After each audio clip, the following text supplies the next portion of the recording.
Bonjour à tous, bonne année, meilleurs vœux pour cette nouvelle année. Et puis si vous regardez cette vidéo, c'est que vous avez pris les bonnes résolutions. Bienvenue sur Sukha Yoga. Aujourd'hui, je vous propose un thème un peu différent de ce qu'on a l'habitude de voir. Il s'agit de vous présenter les techniques de respiration qui sont très importantes dans la pratique du yoga. Pour rappel, le yoga est représenté par un arbre à 8 branches. Et les techniques de respiration ou le contrôle de la respiration représente une branche de cet arbre-là. On entend souvent parler aussi de pranayama. Prana pour souffle et yama pour contrôle, donc le contrôle du souffle. Ce qu'on va voir aujourd'hui, ça va être plusieurs techniques. Le premier groupe de techniques, c'est des techniques qui vont qui ont pour vocation de vous calmer, calmer l'esprit, calmer les émotions et un peu calmer votre énergie. Le deuxième groupe est plus à l'inverse, des techniques de respiration pour vous dynamiser, vous donner un plein d'énergie et réveiller votre corps. Donc on va pouvoir commencer. On s'installe confortablement, soit en position assise, donc les jambes sous position de la sirène ou en tailleur. Moi j'aime bien m'asseoir sur une brique. Et on va pouvoir démarrer par une première technique. Bon, c'est pas vraiment une technique traditionnelle classique, c'est juste histoire de un peu bien visualiser ce qui se passe à chaque fois qu'on prend une respiration en pleine conscience et quelles sont les principales parties du corps qui rentrent en jeu, sans bien sûr rentrer trop dans le détail. Donc je vous invite à prendre une posture où vous êtes bien confortable, de préférence un dos bien droit, vous le savez. Je me mets juste de côté pour bien comprendre ce qui se passe. Donc vous voyez bien, le dos est bien droit, comme si j'avais une ficelle qui tirait le bout de mon crâne. J'imagine que j'ai un dos derrière moi. Et je vais commencer un petit peu à me connecter avec ce qui se passe à chaque fois que je respire. Pour cela, je vous invite à placer vos deux mains sur le ventre. Et à chaque inspiration, on va sentir le ventre qui se gonfle et qui se dégonfle. Pour cette technique-là, on peut respirer par la bouche. Inspire par le nez. Sentez mes mains qui s'écarte et expire, videz votre ventre. Inspire, le ventre se gonfle comme un ballon d'air. Expire, il se dégonfle. On imagine que vraiment le nombril veut toucher la colonne vertébrale. On fait encore ça, quelques respirations sans trop forcer, une respiration douce, naturelle. Normalement, c'est ce qu'on fait chaque jour, sans bien sûr trop accentuer. Mais la respiration abdominale est une respiration plus ou moins spontanée. Ensuite, on va passer à une autre partie du corps qui... c'est la cage thoracique. Et pourquoi ça joue un rôle important? Parce que les poumons se trouvent là. Donc, cette fois, on va toujours poser les mains sur le ventre, sauf que au lieu de gonfler le ventre, on va essayer de retenir un maximum nos abdos et notre nombril à l'intérieur, même à l'inspiration. C'est-à-dire que c'est plus ma poitrine et mes côtes qui vont remonter et qui vont se remplir d'air. On y va ensemble, donc posez les mains sur le ventre et vraiment essayez d'engager votre ventre et votre périnée tout au long de la respiration, c'est-à-dire à l'inspire et à l'expire. On y va. Inspire. Regardez mes côtes qui remontent, mes poumons qui se gonflent, mon ventre lui n'a pas bougé. Et à l'expire, videz vos poumons, votre cage thoracique. Inspire. Bloquez votre périnée, bloquez votre ventre. Laissez vos côtes remonter bien sûr sans contracter la nuque ni les épaules. Et expire. Relâchez. Vous pouvez même relâcher votre ventre un petit peu. On va y aller encore 2 fois. Pas de tension au niveau des épaules, au niveau de la nuque. On a tendance à vraiment crisper le tout pour vouloir tout monter, mais c'est vraiment les côtes et la cage thoracique qui vont remonter. Donc on va y aller pour 2 fois. Bloquez votre ventre, posez les mains sur le ventre.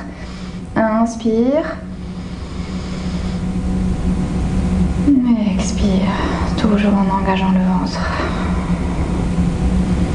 Inspire. Expire. Et puis la dernière partie de cette technique-là, c'est vraiment venir combiner les 2 choses qu'on vient de voir, c'est-à-dire la respiration abdominale avec la respiration thoracique. Et pour cette fois, je vous demande de placer la main droite sur le ventre et la main gauche sur le cœur. Et on va imaginer, visualiser une vague qui va commencer à l'inspiration par le bas du ventre, qui va se gonfler, puis le haut du ventre, puis la poitrine. Là, on est au maximum de l'inspire plutôt. Et à l'expire, on redescend la poitrine, les poumons et puis le ventre. Donc c'est une vague. Inspire le ventre, puis la poitrine. Expire, vide la poitrine, puis le ventre. Si vous êtes perdu, c'est pas grave. Ça viendra avec l'habitude. Mais juste, rappelez-vous qu'il y a 2 parties qui rentrent en jeu dans l'inspiration et l'expiration, le ventre et la poitrine. Et ça nous permet vraiment d'allonger notre cycle de respiration et d'avoir des respirations profondes, chose qui est très utile dans la pratique du yoga. Donc on va tester ensemble, voir si ça marche.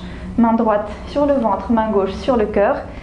On y va, inspirer le bas du ventre qui se gonfle, le haut du ventre, puis la poitrine.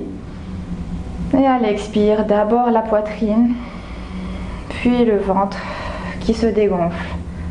Inspire, bas du ventre, haut du ventre. Poitrine, remplissez vos poumons. Le sternum monte aussi, les clavicules.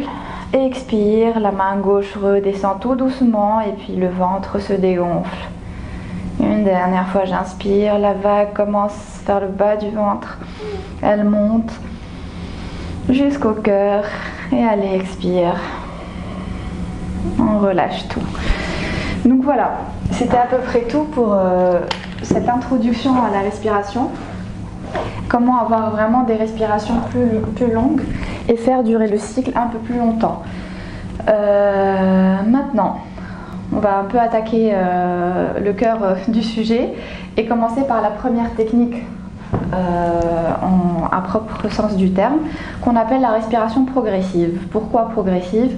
Parce qu'on va justement compter nos cycles. À chaque inspiration, à chaque expiration, on va numéroter. On va commencer par 3, puis 4, puis 5. L'idéal, c'est d'arriver à 9 ou plus, mais à vous de voir. Si vous êtes nouveau, vous faites ce que vous pouvez. L'essentiel, c'est vraiment être en pleine conscience avec votre respiration et bien relier votre esprit à la respiration. Donc, le principe est très simple. On va venir voir ce qu'on vient de faire tout à l'heure, mais en numérotant. Donc, j'inspire par le nez sur 3, 2, 1, bloqué, 3, 2, 1, et expirez par la bouche, 3, 2, 1. Inspire cette fois sur 4, 3, 2, 1, bloquez votre respiration, 4, 3, 2, 1, et expire, 4, 3, 2, 1. Dernière fois, j'inspire sur 5, 4, 3, 2, 1. Bloquez 5, 4, 3, 2, 1. Et expirez 5, 4, 3, 2, 1. Dernière fois, je vais le faire avec vous. Du coup, je ne vais pas parler, mais juste compter avec les doigts. On prend une grande inspiration par le nez.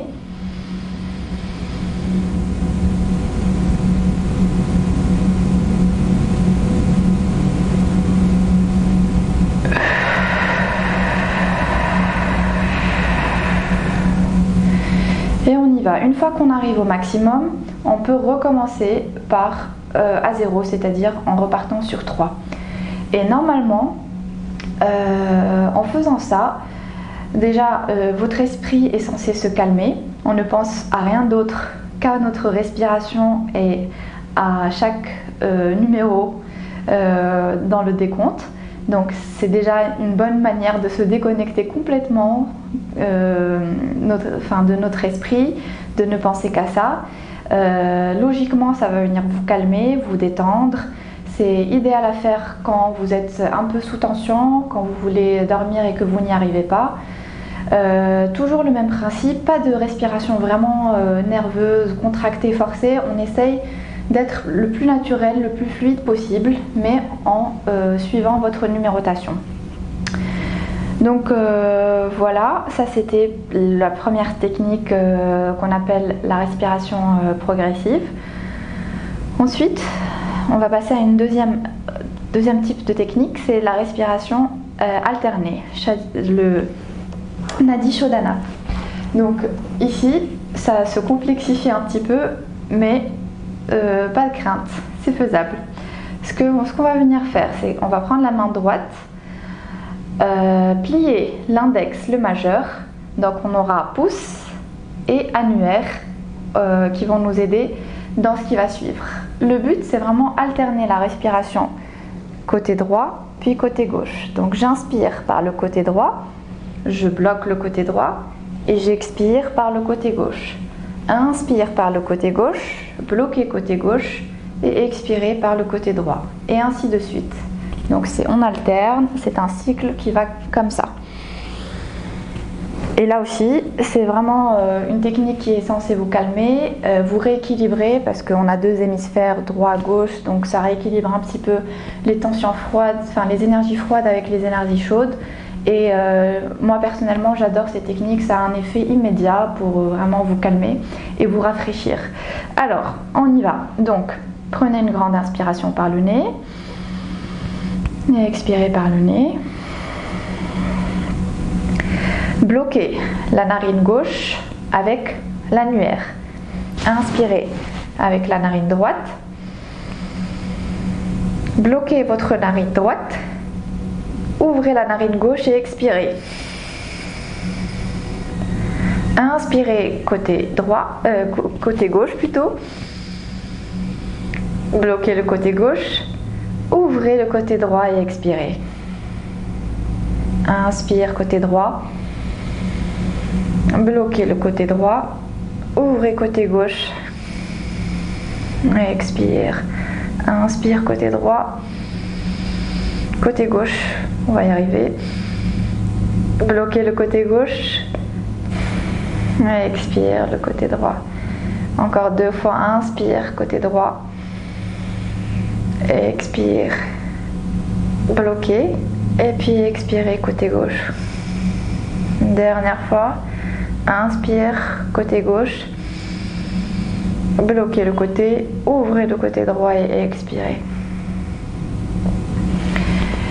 Donc, c'est à peu près le principe. Après, il y a des cycles, c'est-à-dire qu'il faut le faire un minimum de fois. Il y a une technique de compter comme ça. Enfin, on a 4 doigts ici, et donc chaque doigt est divisé par 3. C'est les phalanges. 1, 2, 3, ce qui nous fait un cycle de 12. Donc à chaque fois qu'on termine un cycle, donc le cycle c'est vraiment inspire côté droit, expire côté gauche, inspire côté gauche, expire côté droit, 4 fois, donc ça c'est un cycle. Je compte une fois, une phalange, 2 fois, 3 fois, 4 fois, 5 fois, jusqu'à arriver à 12. Et puis ainsi de suite, jusqu'à vraiment commencer à ressentir les bienfaits de cette technique-là. Mais croyez-moi, ça marche. C'est pas quelque chose qu'on pense à faire. Et une fois qu'on découvre ça, on va utiliser cet outil-là pour vraiment calmer les esprits et puis retrouver des émotions plus ou moins calmes et stables. Et je pense que je vous ai tout dit sur cette technique de respiration alternée. On va maintenant passer à une autre famille de respiration qui sont plus des techniques de respiration énergisantes, dynamiques. La première, vous en avez peut-être entendu parler, c'est la respiration du guerrier, l'Ujjayi Breath. Donc souvent ceux qui viennent pour la première fois à un cours de yoga, ils se demandent pourquoi les personnes respirent aussi fort et qu'est-ce qui se passe, quoi. C'est simple, la respiration du guerrier doit normalement nous accompagner lors de notre pratique physique, surtout si elle est dynamique. Avant de vous expliquer à quoi elle sert, je vais juste vous l'introduire, vous la présenter. Donc, ça donne ça en fait. On inspire par le nez.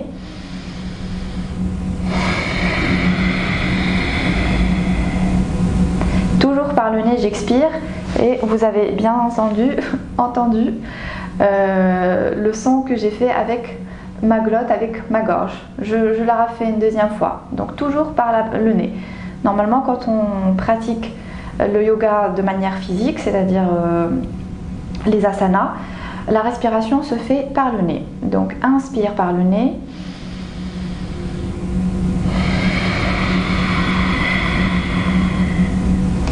Qu'est-ce qui s'est passé ou comment faire pour y arriver? On imagine qu'on a une vitre devant nous, une glace, et on veut, avec notre souffle, créer de la buée, de la vapeur sur cette vitre. Donc on va faire un son qui ressemble à ça. C'est exactement la même chose qu'on va reproduire, sauf que cette fois, on ne va pas ouvrir la bouche, les lèvres restent fermées. On y va, inspire par le nez.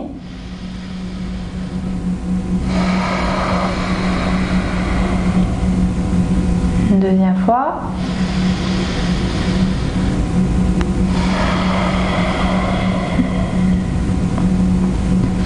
Voilà, normalement, elle est plus accessible que la respiration alternée. Et comme moi, vous pouvez très vite y prendre goût. Moi, je ne peux plus m'en passer lorsque je fais ma pratique physique. Et donc, comme je vous disais, à quoi ça sert?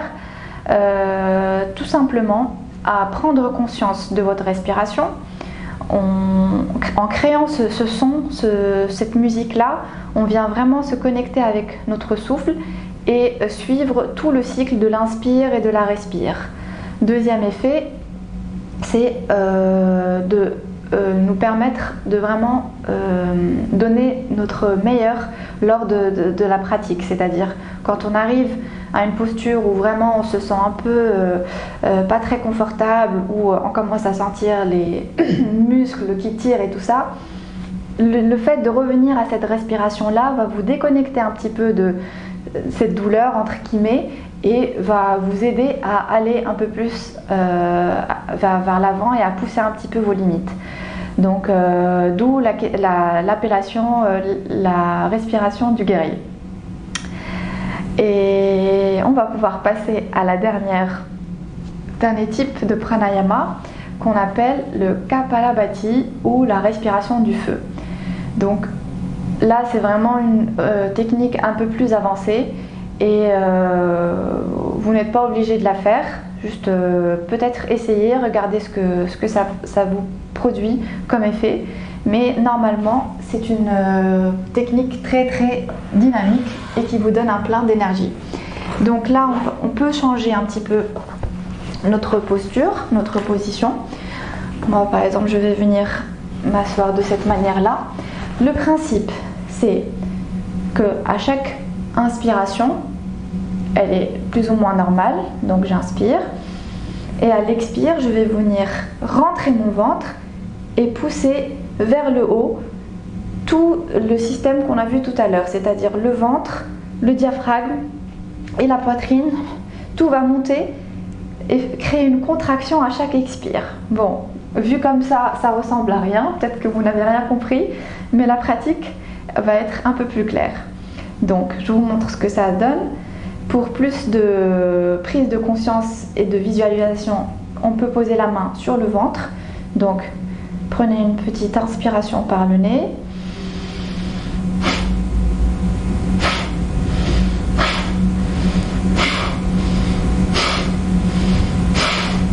Donc, est-ce que vous avez réussi à voir un petit peu ce qui se passe au niveau du ventre à chaque expiration? Je vais me mettre sur le côté aussi, peut-être que ça va être un peu plus clair. Donc, j'inspire normalement et à l'expire, je rentre mon ventre et je pousse vers le haut.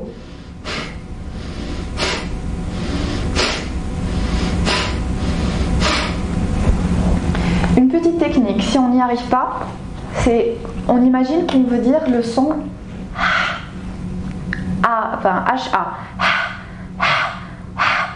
Sauf que là, comme tout à l'heure, on ne va pas ouvrir les lèvres, toujours la bouche fermée, et ça va donner un truc qui ressemble à...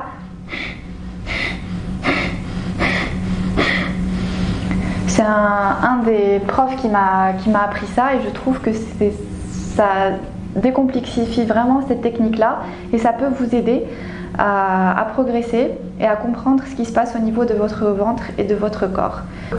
Normalement, on le fait de manière progressive, c'est-à-dire on commence par 10 fois de manière plus ou moins lente, 20 fois de manière un peu plus dynamique et puis 30 fois de manière très rapide.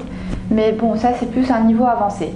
On va peut-être commencer par 10 fois de manière plus ou moins lente. Donc on peut venir poser les mains sur le ventre et on va y aller. Inspire par le nez.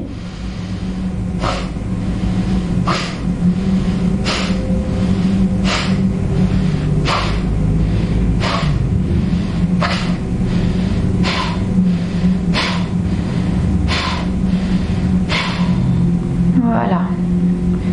On va voir ce que ça donne niveau plus ou moins moyen. On va pas aller jusqu'à 20, mais juste pour vous donner une idée de la cadence et du rythme. Inspire par le nez.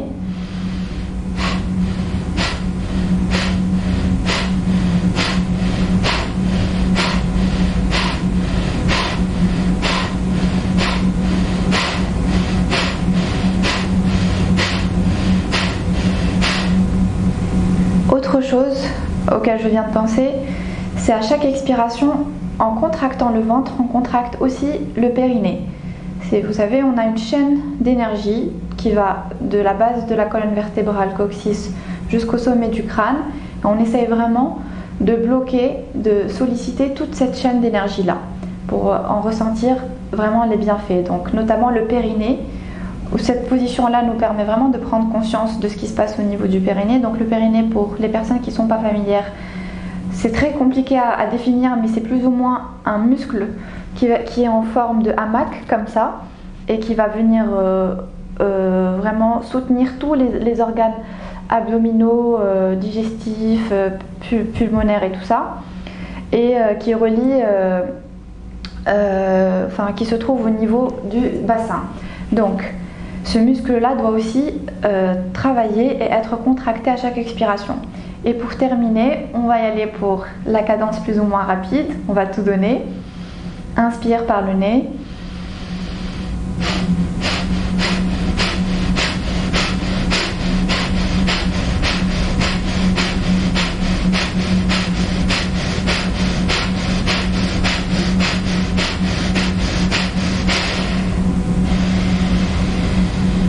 Et relâchez.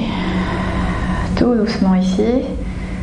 Pour quelques-uns, ça peut être un peu fort, un peu bizarre. On ne comprend pas trop ce qui se passe, mais c'est juste votre corps qui vient de recevoir un maximum d'oxygène. Votre sang aussi qui vient d'être bien enrichi d'oxygène.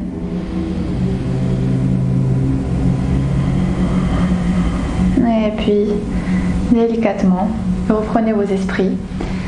Et normalement, vous connaissez tout des principales techniques de respiration.